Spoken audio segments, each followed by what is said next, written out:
ഇപ്പോൾ ശ്രീ ജവാദ് മുസ്തഫാവി ടെലിഫോൺ ലൈനിലുണ്ട്. ശ്രീ ജവാദ്, വളരെ പ്രധാനപ്പെട്ട തീരുമാനം നിമിഷപ്രിയ കേസിൽ ഉണ്ടായിട്ടുണ്ട് എന്നാണ് മനസ്സിലാക്കാൻ കഴിയുന്നത്.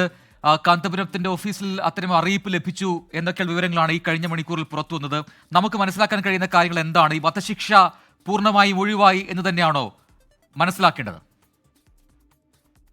തീയതിയാണ് നിമിഷപ്രിയയുടെ വധശിക്ഷ താൽക്കാലികമായി മരവിപ്പിച്ചുകൊണ്ടുള്ള ഉത്തരവ് കാന്തപുരം APO മുസ്ലിയാരുടെ ഇടപെടലിലൂടെ നേടുന്നതും അദ്ദേഹം അത് തൊട്ടടുത്ത ദിവസം മാധ്യമങ്ങൾക്ക് ഉൾപ്പെടെ അറിയിക്കുന്നതും.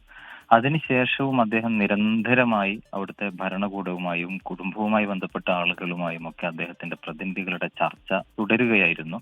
അതിന്റെയൊക്കെ ഒരു അന്തിമ ഫലമായിട്ടാണ് ഇനി വധശിക്ഷ ഏതായാലും ഉണ്ടാവില്ല, ഒന്നുകിൽ ജീവപര്യന്തം അല്ലെങ്കിൽ കുടുംബത്തിന്റെ മാപ്പോടുകൂടിയുള്ള ജയിൽ മോചനം എന്നൊരു തീരുമാനത്തിലേക്ക് എത്തിയിരിക്കുന്നത്.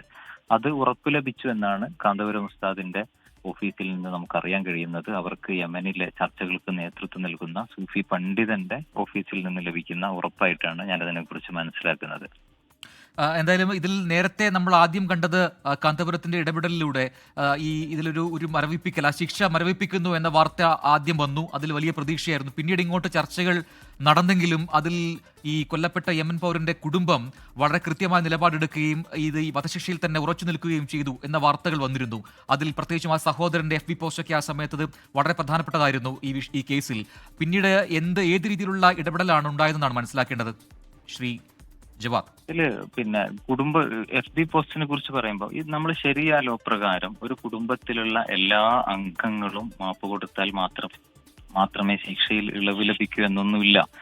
ശരിയായ ലോ പ്രകാരം ആരിൽ നിന്നാണോ മാപ്പ് ലഭിക്കേണ്ടത് അവരുമായിട്ടുള്ള ചർച്ചകളൊക്കെ ആശ്വാസകരമായ രൂപത്തിൽ തന്നെയാണ് മുന്നോട്ട് പോയിക്കൊണ്ടിരിക്കുന്നത്. മറ്റൊന്ന്, ഇപ്പൊ പലപ്പോഴും പലരും ഉപയോഗിക്കുന്ന ഒരു സഹോദരന്റെ ഫേസ്ബുക്ക് പോസ്റ്റ്, കാന്തപുരം ഉസ്താദ് 15-ാം തീയതി ഈ ഉത്തരവ് അദ്ദേഹത്തിന്റെ ഗ്രാൻഡ് മുഫ്തി ഒഫീഷ്യൽ പേജിലൂടെ ഔട്ട് ചെയ്തപ്പോൾ അങ്ങനെ ഒരു ഉത്തരവും ഞങ്ങൾക്ക് കൈപ്പറ്റിയിട്ടില്ല എന്നും വധശിക്ഷ നാളെ കൃത്യസമയത്ത് തന്നെ നടപ്പിലാക്കും എന്നുമായിരുന്നു ഈ സഹോദരൻ ഫേസ്ബുക്കിൽ പങ്കുവച്ചിരുന്നത്. പക്ഷെ അങ്ങനെ ഉണ്ടായിട്ടില്ല എന്നുള്ളത് നമുക്കൊക്കെ മനസ്സിലായതാണ്. സ്വാഭാവികമായിട്ടും കുടുംബത്തിലെ പല ആളുകൾക്കും വേദനകൾ ഉണ്ടാകും, അവരുടേതായ വൈകാരിക പ്രകടനങ്ങൾ ഉണ്ടാകും. അത് മറ്റൊരു വിഷയം. അതേക്കുറിച്ച് നമ്മൾ ചർച്ച ചെയ്യുന്നത് വിഷയങ്ങൾ കൂടുതൽ സങ്കീർണമാക്കുകയാണ് ചെയ്യുക. കാന്തപുരം ഉസ്താദിന്റെ ഇടപെടലും അതിലൂടെ ഉണ്ടായ റിസൾട്ടും നമ്മുടെ മുമ്പിൽ ക്രിസ്റ്റൽ ക്ലിയർ ആയിട്ട് നമുക്ക് ബോധ്യപ്പെട്ടൊരു കാര്യമാണ്. അദ്ദേഹമാണ് ആദ്യമായിട്ട് ഉത്തരവ് പുറത്തുവിടുന്നത്. അതല്ലാത്തൊരാൾക്കും അവിടെ നിന്നുള്ള ഉത്തരവ് പുറത്തുവിടാൻ പറ്റില്ല. ഞാനിത് ചോദിക്കാൻ കാരണം ഇന്നലെ കൊച്ചിയിൽ നടന്നൊരു ചടങ്ങിൽ ശ്രീ കാന്തപുരം തന്നെ പറഞ്ഞൊരു പ്രധാനപ്പെട്ട കാര്യമുണ്ട്. ഈ മധ്യസ്ഥ ശ്രമങ്ങൾ അല്ലെങ്കിൽ അനുരഞ്ജന ശ്രമങ്ങൾക്കൊക്കെ അതിനെയൊക്കെ ഒഴിവാക്കാനുള്ള ശ്രമങ്ങൾ നമ്മുടെ നാട്ടിൽ തന്നെ പലരും ശ്രമിച്ചു. അതിനായി എന്നൊക്കെയുള്ള വളരെ നിരാശ പൂണ്ട ചില പ്രതികരണങ്ങൾ അദ്ദേഹത്തിൽ തന്നെ ഉണ്ടായി. അതുകൊണ്ടാണ് ഈ ഒരു സംശയം ഉണ്ടായത്. അതെ, തീർച്ചയായും ഇവിടെ ശക്തമായിട്ടുള്ള ശ്രമങ്ങൾ നടക്കുന്നുണ്ട്. ഇപ്പോ ഈ കാന്തപുരം APO മുസ്ലിയാർ അത് പുറത്തു വിട്ടത് മുതൽ ചില ആളുകള് വളരെ മോശമായ രൂപത്തിൽ ഒരു പെമ്പർ എന്നവൾ എന്നൊക്കെ അധിക്ഷേപിച്ചുകൊണ്ട് അവരുടെ ജയിൽ മോചനത്തിന് വേണ്ടിയിട്ട് കാന്തപുരം ഈ പ്രായാധിക്യത്തിൽ ഇടപെടുന്നു എന്നൊക്കെ പരിഹസിച്ചുകൊണ്ട് ദിവസവും വേദി കെട്ടി പ്രസംഗിക്കുന്ന ആളുകൾ പോലും ഉണ്ട്. അവരൊക്കെ അറബിയിൽ പോസ്റ്റുകൾ എഴുതുകയും സോഷ്യൽ മീഡിയകളിലൂടെ അവിടുത്തെ ആളുകളുമായി കമ്മ്യൂണിക്കേറ്റ് ചെയ്യുകയും പ്രകോപനം ഉണ്ടാക്കാൻ ശ്രമിക്കുകയൊക്കെ ചെയ്യുന്നുണ്ട്. അപ്പൊ അതുകൊണ്ടായിരിക്കാം കഴിഞ്ഞ ദിവസങ്ങളിലെ ചർച്ചകളുടെയൊക്കെ മീഡിയ അപ്ഡേഷനുകളൊന്നും നൽകാതിരുന്നത് എന്നുകൂടിയാണ് ഞാൻ മനസ്സിലാക്കുന്നത്. ഇതിപ്പം നമ്മൾ ഡൽഹിയിൽ ബന്ധപ്പെട്ടപ്പോൾ അങ്ങനെ ഒരു ഔദ്യോഗികമായിട്ട് രാജ്യത്തെ അറിയിച്ചിട്ടില്ല. കാരണം യമന്റെ അവിടുത്തെ നിയമ വ്യവസ്ഥകളും ഒപ്പം നമ്മുടെ രാജ്യവുമായി അവർക്കുള്ള വളരെ ലിമിറ്റഡ് ആയിട്ടുള്ള നയതന്ത്ര ബന്ധമൊക്കെ നമുക്കറിയാം. അതുകൊണ്ട് തന്നെ ഔദ്യോഗികമായ ഒരു അറിയിപ്പ് ഇതുവരെ ലഭിച്ചിട്ടില്ല. അങ്ങനെയൊക്കെയുള്ള നടപടികളൊക്കെ ഉണ്ടാകുമല്ലോ അല്ലേ? തീർച്ചയായും. ഇപ്പോ ഇത് സ്വാഭാവികമായിട്ടും ഈ വധശിക്ഷ മരവിപ്പിച്ച ഉത്തരവും ആദ്യമായിട്ട് പുറത്തു പറയുന്നത് കാന്തപുരം ഉസ്താദ് ആണല്ലോ. അദ്ദേഹത്തിന്റെ സൗഹൃദവും സ്വാധീനവും ഉപയോഗിച്ചുള്ള ചർച്ചകളാണ് അവിടെ നടത്തുന്നത്. അല്ല, അവിടെയുണ്ട് ഒരു നമുക്ക് സംശയം. കാരണം കഴിഞ്ഞ 2 ആഴ്ച മുമ്പ് ഈ ഒരു ജനറൽ ബ്രീഫിംഗിന്റെ ഭാഗമായിട്ട് ഈ ചോദ്യം വന്നപ്പോൾ വിദേശകാര്യ വക്താവ് രൺധീർ ജയ്സ്വാൾ തന്നെ പറഞ്ഞത് ഇങ്ങനെ കാന്തപുരം അല്ലെങ്കിൽ ആരെങ്കിലും ഒരു ഇടപെടൽ ഇത് രാഷ്ട്രത്തിൻ്റെതല്ലാതെ അല്ലെങ്കിൽ ഒരു വ്യക്തിപരമായ ഇടപെടൽ ഈ വിഷയത്തിൽ ഉണ്ടായിട്ടുണ്ടെന്നുള്ള കാര്യങ്ങൾ ഞങ്ങൾക്കറിയില്ല എന്നാണ് വിദേശകാര്യ മന്ത്രാലയം ഒരു 2 ആഴ്ച മുമ്പ് പറഞ്ഞത്.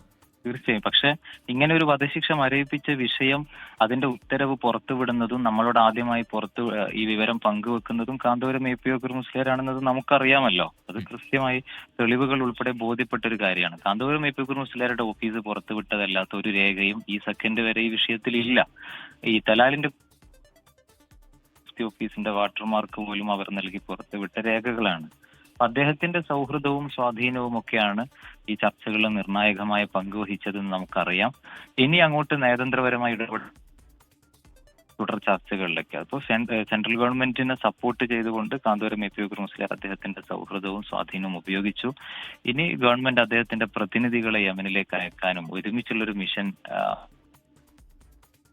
മുൻകൈയെടുത്താൽ വളരെ പെട്ടെന്ന് തന്നെ ആശ്വാസകരമായ ഒരു തീരുമാനത്തിലേക്ക് കാര്യങ്ങൾ എത്തിക്കാൻ കഴിയും. നന്ദി ശ്രീ ജവാദ് ഈ ഘട്ടത്തിൽ പ്രതികരിച്ചതിന്. ജവാദ് മുസ്തഫാവി, അതായത് നേരത്തെ ഈ കാന്തപുരം എ പി അബൂബക്കർ മുസ്ലിയാർ നിയോഗിച്ച യമൻ പണ്ഡിത സംഘവുമായ ചില ചർച്ചകൾ നടത്തിയത് ഷെയ്ഖ് ഉമർ ഹഫീൽ തങ്ങളാണ്. അദ്ദേഹത്തിന്റെ ശിഷ്യനാണ് ജവാദ് മുസ്തഫാവി. ഈ കാര്യങ്ങൾ വ്യക്തമാക്കിയായിരുന്നു. ഏത് രീതിയിലാണ് ഇതിൽ കാന്തപുരത്തിന്റെ ഇടപെടൽ ഉണ്ടായത്, ഒപ്പം തന്നെ യമനിൽ നിന്നും എങ്ങനെയാണ് ഈ പുതിയ തീരുമാനങ്ങൾ അറിയിപ്പായി ലഭിച്ചത് എന്ന കാര്യങ്ങൾ വിശദീകരിക്കുകയായിരുന്നു ശ്രീ ജവാദ് മുസ്തഫാവി. ലോകത്തെവിടെയായാലും ഏത് സമയത്തും 24 വാർത്തകളും ഓഗ്മെന്റഡ് റിയാലിറ്റി പാക്കേജുകളും എക്സ്പ്ലെയിനറുകളും വിശദമായി കാണാൻ ഞങ്ങളുടെ യൂട്യൂബ് ചാനൽ നിങ്ങൾക്ക് സബ്സ്ക്രൈബ് ചെയ്യാം.